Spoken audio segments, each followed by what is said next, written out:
El sepulcro, de Howard Phillips Lovecraft. Al contar las circunstancias que han conducido a mi encierro en este refugio para enfermos mentales, me doy cuenta de que mi situación actual atraerá las naturales dudas sobre la autenticidad de mi relato. Es una lástima que la mayor parte de la humanidad tenga una visión mental tan limitada a la hora de tomar con calma y con inteligencia aquellos fenómenos aislados, vistos y percibidos solo por unas pocas personas psíquicamente sensibles, que ocurren más allá de la experiencia común. Los hombres de mente más amplia saben que no hay una distinción clara entre lo real y lo irreal, que todas las cosas parecen lo que parecen solo en virtud de los delicados instrumentos psíquicos y mentales de cada individuo, gracias a los cuales llegamos a conocerlos. Pero el prosaico materialismo de la mayoría condena como locura los destellos de clarividencia que traspasan el velo común del claro empirismo. Me llamo Gervas Dudley, y desde mi infancia he sido soñador y visionario, dueño de una importante fortuna y temperamentalmente incapaz de seguir unos estudios tradicionales y de gozar del trato social de amistades. He vivido siempre en regiones alejadas del mundo visible. He pasado mi adolescencia y mi juventud inmerso en libros antiguos y poco conocidos y vagando por los campos y arboledas próximas a mi casa solariega. No creo que lo que leía en aquellos libros y veía en aquellos campos y arboledas fuera exactamente lo que podían leer y ver otros niños. Pero no debo hablar demasiado de esto, ya que una referencia más detallada serviría para confirmar las crueles calumnias que sobre mi cordura oigo contar a veces en voz baja a los furtivos enfermeros que tengo a mi alrededor. Me limitaré a relatar los hechos sin analizar sus causas. He dicho que viví separado del mundo visible, pero no que viviera solo. Ninguna criatura humana sería capaz de tal cosa porque la falta de compañía de los vivos empuja a uno inevitablemente a la búsqueda de seres que no lo son, o ya no lo están. Cerca de mi casa hay una hondonada boscosa en cuyas profundidades crepusculares pasaba yo la mayor parte de mi tiempo, leyendo, pensando o soñando. Al pie de sus musgosas laderas di mis primeros pasos y alrededor de sus robles grotescos y nudosos urdí mis primeras fantasías de adolescente. Llegué a conocer bastante bien a las dríadas tutelares de aquellos árboles y presencié a menudo sus danzas delirantes bajo el forzado resplandor de una luna menguante. Pero no debo hablar ahora de estas cosas. Hablaré únicamente de la tumba solitaria que había en la más intrincada espesura de la ladera, la tumba abandonada de los Hyde, vieja y prominente familia cuyo último descendiente directo había sido depositado en sus negras profundidades varios decenios antes de que yo naciera. La cripta a la que me refiero es de granito, gastado por el tiempo y manchado por las brumas y humedades de generaciones.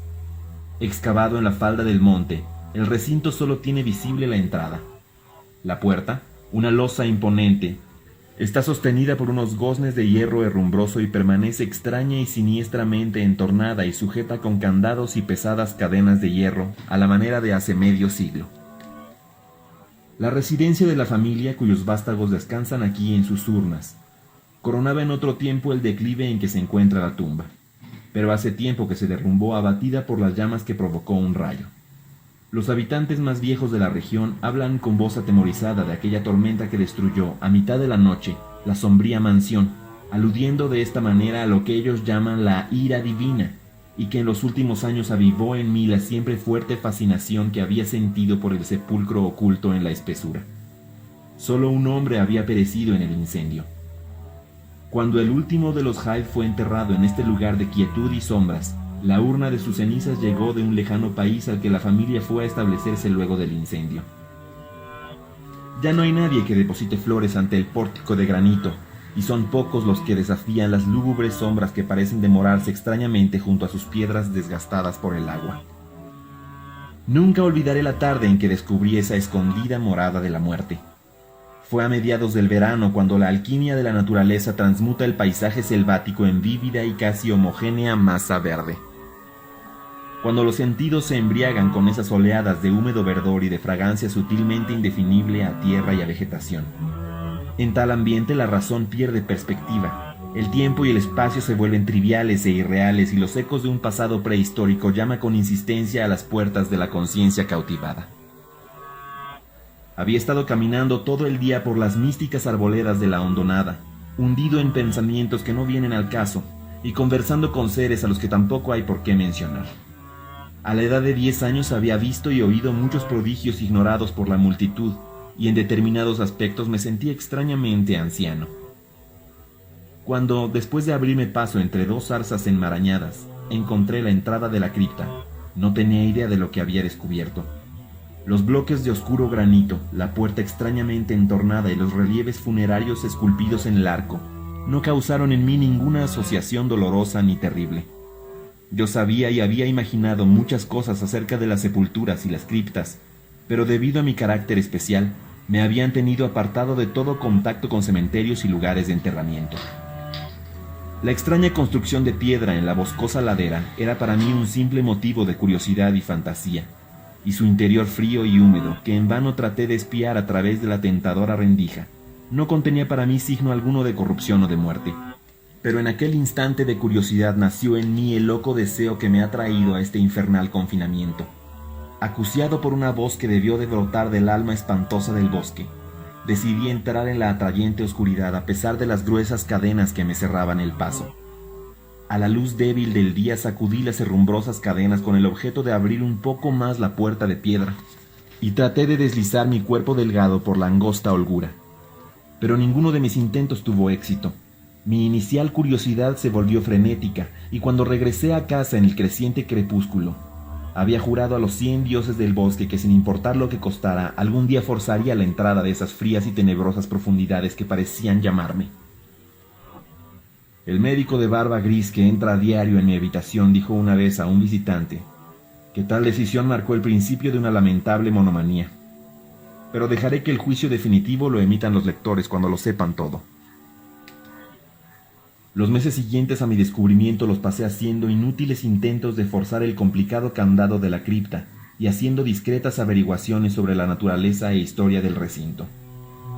Con el oído tradicionalmente receptivo de los niños me enteré de muchas cosas, aunque mi habitual reserva me impedía contar lo que sabía y lo que me proponía.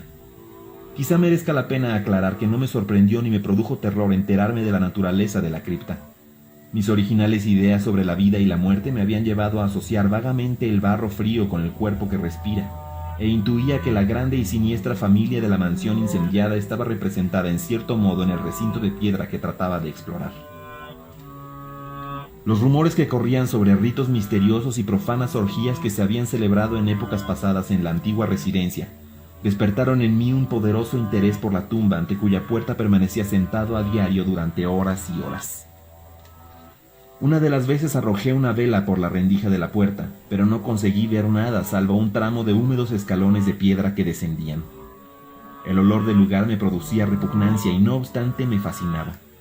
Sentía que lo había percibido anteriormente en un pasado remoto, más allá de todo recuerdo, antes incluso de encarnarme en este cuerpo que ahora poseo.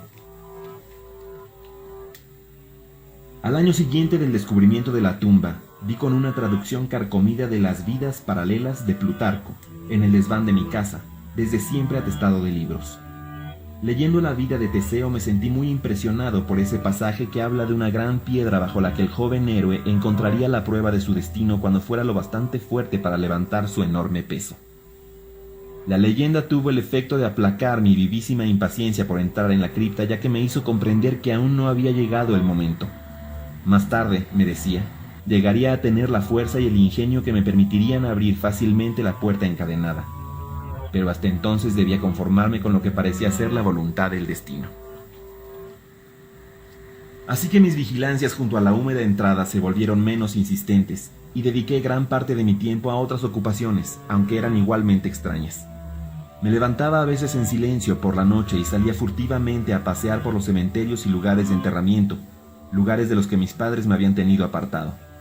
No puedo decir qué hacía yo ahí, ya que ahora no estoy seguro de la realidad de ciertas cosas, pero sé que al día siguiente de esos vagabundeos nocturnos asombraba a menudo a los que me rodeaban, mostrando un conocimiento de cosas casi olvidadas desde hacía generaciones. Fue después de una noche así cuando escandalicé a la comunidad con un extraño comentario sobre el entierro del rico y afamado Squire Brewster, artífice de la historia local inhumado en 1711, y cuya lápida de pizarra con una calavera y dos tibias cruzadas se iba convirtiendo lentamente en polvo. En un momento de infantil imaginación, Juré no solo que el empresario de la funeraria Goodman Simpson le había robado al difunto los zapatos de hebilla de plata, las calzas de seda y el calzón de raso antes de enterrarlo, sino que el propio Squire, que no había muerto del todo, se había dado vuelta 2 veces en el ataúd el día después del entierro. Pero la idea de entrar en la tumba jamás se fue de mi pensamiento hasta que la reavivó el inesperado descubrimiento genealógico de que mis propios antepasados maternos poseían al menos un ligero vínculo con la familia supuestamente extinguida de los Hyde. Último vástago de mi línea paterna, era igualmente el último de esta otra más vieja y misteriosa.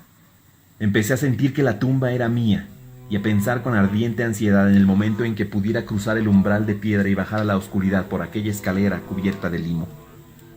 Adopté entonces la costumbre de escuchar con intensa atención en la puerta entornada, eligiendo para esta extraña vigilancia mis horas predilectas, la quietud de la medianoche.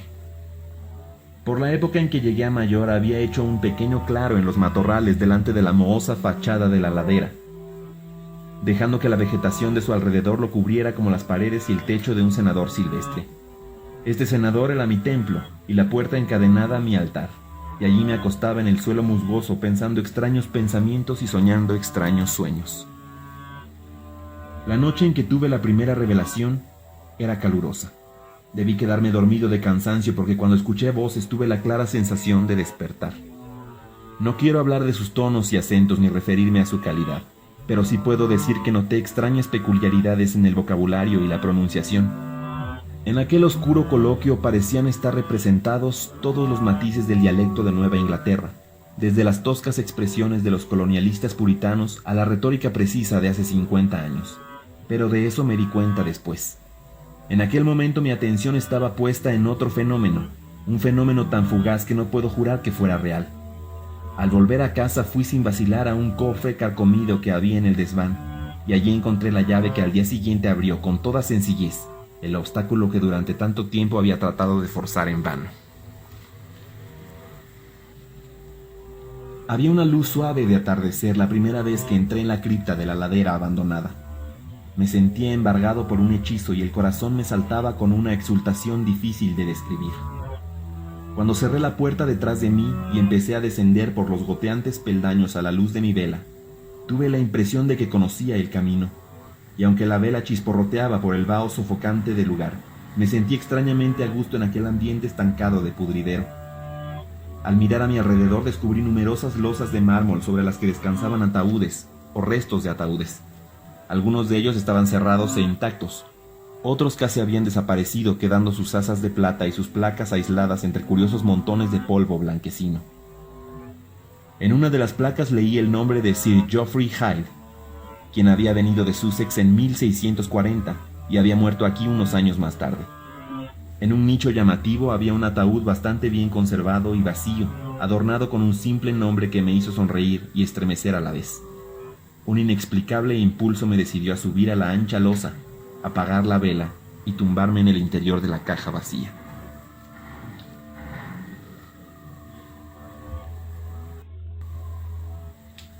Salí tambaleante de la cripta a la luz gris del amanecer y cerré la puerta y la cadena detrás de mí. Ya no era joven, aunque solo 21 inviernos habían enfriado mi cuerpo. Los aldeanos madrugadores que me vieron regresar me miraron con extrañeza, asombrados ante los signos de obscena disipación que observaban en alguien cuya vida tenía fama de austera y solitaria. No me presenté ante mis padres hasta después de un sueño largo y reparador. A partir de entonces acudí a la tumba cada noche, viendo y oyendo y haciendo cosas que no debo recordar. Mi modo de hablar, siempre sensible a las influencias ambientales, fue lo primero en sufrir un cambio, y no tardaron en notar mi arcaísmo de dicción tan súbitamente adquirido. Después apareció en mi comportamiento un extraño descaro y temeridad, hasta que de manera inconsciente asumí la actitud de un hombre de mundo a pesar de mi vida recluida. Mi lengua, anteriormente reservada, se volvió voluble, adquiriendo la gracia fácil de un Chesterfield y el cinismo descreído de un Rochester. Exhibí una erudición singular, totalmente distinta del saber fantástico y monacal que había adquirido en mi juventud, y cubrí las guardas de mis libros con fáciles e improvisados epigramas que revelaban influencias de Gay, de Prior y de los más ágiles ingenios y rimadores augustos. Una mañana durante el desayuno estuve al borde del desastre al ponerme a declamar con acento claramente ebrio una efusión de júbilo báquico del siglo XVIII, alegre y georgiana, jamás registrada en libro alguno, y que decía así: «Vengan muchachos con la jarra de cerveza, beban por el presente antes de que huya, apilen en sus platos montañas de carne, porque comer y beber nos vuelve alegres. Llenen sus vasos que la vida pasa pronto, y muertos ya no brindarán por nuestro rey y nuestra amiga. Dicen que Anacreonte tenía roja la nariz, Dios me maldiga. Prefiero estar rojo aquí abajo que hecho un lirio y muerto a la mitad del año. Así que ven, Betty querida, ven a besarme. No hay en el Averno otra hija de tabernero como tú. El joven Harry se mantiene todo lo derecho que puede, pero ya perderá la peluca y rodará bajo las mesas. Pero llenen sus vasos, es mejor estar bajo la mesa que encontrarse bajo tierra. Así que disfruten, rían, beban a garganta llena. Menos risa habrá con 2 metros de tierra encima. Que el demonio me fulmine. No puedo dar un paso y ni siquiera saber si puedo caminar o hablar. Escucha, tabernero, que Betty traiga una silla. Quiero quedarme otro rato, ya que mi esposa no está. Necesito una mano, que no puedo tenerme en pie, pero quiero disfrutar mientras estoy sobre la tierra». Fue por entonces cuando concebí el miedo que ahora me dan las tormentas. Indiferente antes a estos fenómenos, ahora me producían un horror indecible, y trataba de esconderme en el último rincón de la casa cada vez que el cielo amenazaba desencadenar una tormenta con todo el aparato eléctrico. Un lugar que frecuentaba con predilección durante el día era el sótano ruinoso de la mansión incendiada, y en la imaginación me representaba el edificio tal como fuera al principio. En una ocasión sobresalté a un aldeano llevándolo confiadamente a un sótano poco profundo cuya existencia yo parecía conocer, a pesar de que había permanecido ignorado y olvidado durante generaciones. Por último ocurrió lo que había estado temiendo durante mucho tiempo.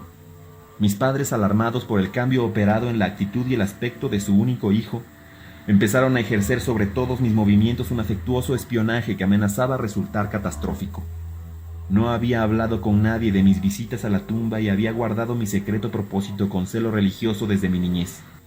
Pero ahora me vi obligado a ser precavido al recorrer los laberintos de la hondonada boscosa con el fin de despistar a un posible perseguidor. Conservaba siempre la llave de la cripta colgada del cuello con un cordón, procurando que nadie conociera su existencia. Jamás saqué del sepulcro nada de lo que allí encontré. Una mañana, al salir de la húmeda tumba y cerrar la cadena de la puerta con mano no muy firme, descubrí entre unos arbustos la temida cara de un espía. Sin duda se aproximaba el final, puesto que se había descubierto el senador y desvelado el objetivo de mis excursiones nocturnas. Pero el hombre no me abordó, de modo que me apresuré a regresar a casa a fin de escuchar a escondidas lo que le contara a mi preocupado padre. ¿Iban a ser divulgadas al mundo mis permanencias en el otro lado de la puerta encadenada? Imaginen mi maravillado asombro al escuchar al espía informar a mi padre con cauteloso susurro que yo había pasado la noche en el cenador delante de la tumba, con mis soñolientos ojos clavados en la rendija de la puerta encadenada. ¿Por qué milagro había sufrido mi espía semejante ilusión? Ahora me sentí convencido de que un agente sobrenatural me protegía. Envalentonado por esta circunstancia providencial, reanudé mis visitas a la cripta sin el menor disimulo, confiado en que nadie podía presenciar mi entrada. Durante una semana disfruté plenamente de esa jovialidad macabra que no puedo describir, cuando sucedió aquello, y me trajeron a esta morada maldita de monotonía y de dolor. No debía aventurarme a salir de casa aquella noche, ya que los truenos corrompían las nubes y de la fétida ciénaga del fondo de la hondonada se elevaba una infernal fosforescencia. La llamada de los muertos era distinta también.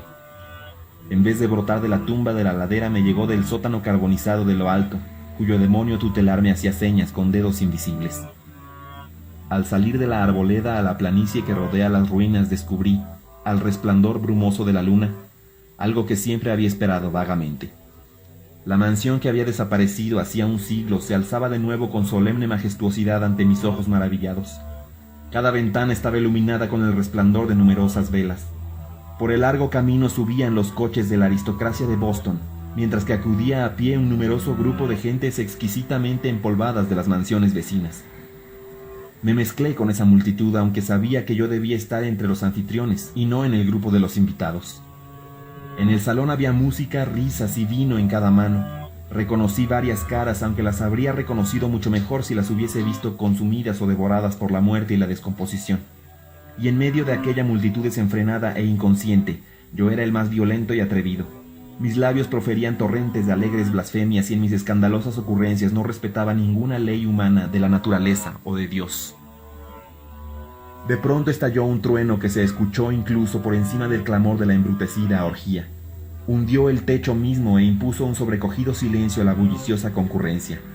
Rojas lenguas de fuego y abrasadoras bocanadas de calor envolvieron la casa, y los juerguistas, aterrados ante la calamidad desencadenada que parecía superar los límites de la naturaleza, huyeron gritando y desaparecieron en la noche. Solo quedé yo, retenido en mi butaca por un miedo insuperable como no había experimentado jamás. Y entonces un segundo horror se apoderó de mí. Reducido en vida a cenizas, esparcido mi cuerpo a los cuatro vientos, no podría descansar jamás en la tumba de los Hyde. ¿No estaba mi ataúd preparado? ¿No tenía derecho a descansar hasta la eternidad entre los descendientes de Sir Geoffrey Hyde? Sí, reclamaría mi herencia de muerte aun cuando mi alma vagara durante siglos en busca de otra morada corporal que la supliera en aquel féretro vacío del nicho de la cripta. Gervas Hyde no compartiría jamás el triste destino de Palinuro. Al desvanecerse el fantasma de la casa incendiada, me desperté gritando y forcejeando enloquecido en brazos de dos hombres, uno de los cuales era el espía que me había seguido hasta la tumba. Caía una lluvia torrencial y se veían alejarse hacia el horizonte sur los relámpagos que poco antes habían pasado por encima de nosotros. Mi padre, con el rostro contraído de aflicción, permanecía inmóvil mientras yo pedía a gritos que me dejaran descansar dentro de la tumba, rogando con frecuencia a los que me sujetaban que me trataran con la mayor suavidad. Un círculo ennegrecido en el suelo del sótano ruinoso revelaba el lugar donde había caído un violento rayo del cielo, y en ese mismo lugar unos cuantos aldeanos provistos de linternas observaban curiosos una pequeña caja de antigua artesanía que el rayo había sacado a la superficie. Renunciando a mis vanos forcejeos, miré a los que contemplaban el hallazgo y me permitieron compartir el descubrimiento. La caja, cuyos cierres se habían roto por el impacto que la había desenterrado, contenía muchos papeles y objetos de valor, pero yo solo tuve ojos para una cosa. Era la miniatura en porcelana de un joven con una elegante peluca rizada y las iniciales J.H. El rostro que tenía era tal que era como contemplar mi propia imagen en el espejo. Al día siguiente me trajeron a esta habitación de ventana enrejada, pero he seguido informado de ciertas cosas gracias a un viejo criado, por quien sentí mucho cariño durante mi infancia y el cual tiene afición a los cementerios como yo. Lo que me he atrevido a contar de mis experiencias en el interior de la cripta no ha hecho sino despertar sonrisas compasivas. Mi padre, que me visita con frecuencia, afirma que en ningún momento he cruzado la puerta encadenada y jura que el herrumbroso candado sigue intacto desde hace 50 años cuando él lo examinó. Dice incluso que todo el pueblo conocía mis excursiones a la tumba y que me vigilaban muchas veces cuando me dormía en el cenador frente a la tétrica entrada, con los ojos semiabiertos y fijos en la rendija que conduce al interior. No tengo ninguna prueba palpable que alegar contra todas estas afirmaciones, ya que perdí la llave en los forcejeos en aquella noche de horror. Mi conocimiento de extrañas cosas del pasado de las que me fui enterando durante aquellas reuniones nocturnas con los muertos, lo atribuyen a mi constante y omnívoro hurgar entre los viejos volúmenes de la biblioteca de la familia. De no ser por mi viejo criado, Irán, a estas horas me habrían convencido totalmente de mi locura. Pero Irán, leal hasta el fin, ha conservado la fe en mí y ha hecho lo que ahora me impulsa a publicar al menos parte de mi historia. Hace una semana abrió violentamente el cierre que mantenía la puerta de la tumba perpetuamente entornada y descendió con una linterna a las lóbregas profundidades. Sobre la losa de un nicho encontró un ataúd viejo y vacío cuya placa empañada ostenta un solo nombre: Gervas. En ese ataúd y en esa cripta han prometido enterrarme.